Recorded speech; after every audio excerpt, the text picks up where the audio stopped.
केंद्रीय कृषि मंत्री शिवराज सिंह चौहान ने मुख्यमंत्री सिंह धामी के साथ कृषि ग्रामीण विकास विभाग की केंद्रीय योजनाओं की समीक्षा बैठक की। तो जहां इस बैठक में शिवराज सिंह चौहान ने कहा किसानों तक वैज्ञानिकों की पहुंच सुनिश्चित करवाए जाने के लिए वैज्ञानिकों की 2000 टीमें बनाई जा रही हैं।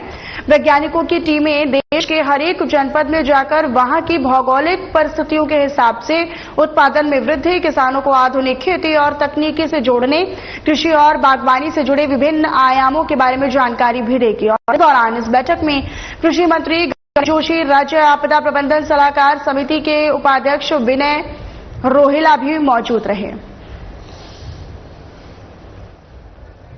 तो ये कृषि मंत्री गणेश जोशी भी इस दौरान इस बैठक में मौजूद रहे। दरअसल शिवराज सिंह चौहान और मुख्यमंत्री सिंह धामी के बीच ये जो वार्ता रही और इसमें कृषि राज्य मंत्री और भी कई सारे जो मंत्री थे, विभाग से जुड़े हुए लोग थे, वो भी इसमें शामिल रहे। और इसमें ये कहा गया है कि पूरे देश भर में अलग अलग जनपदों के लिए 2000 ऐसी टीमें बनाई गई हैं जो कि वहां पर जाकर लोगों के बीच में, खास तौर पर किसानों के बीच में जाकर आधुनिक किसान खेती की जानकारी भी देगी। और निश्चित तौर पर ये जो टीम है वो वैज्ञानिक तौर पर भी आकलन करेगी, उसका सर्वे करेगी। और जो वैज्ञानिकों की टीम है वो भौगोलिक परिस्थितियों को पहचानेगी। खासतौर पर आप देखिए कि अलग अलग राज्यों की जो भौगोलिक स्थितियां हैं वो अलग हैं। पहाड़ी राज्य होने के साथ साथ उत्तराखंड में कई बड़ी चुनौतियां भी हैं।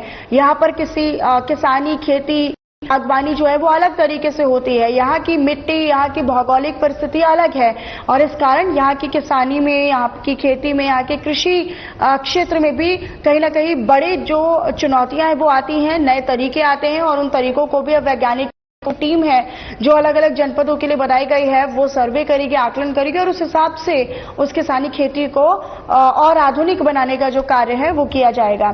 तो कृषि मंत्री गणेश जोशी भी इस दौरान मौजूद रहे।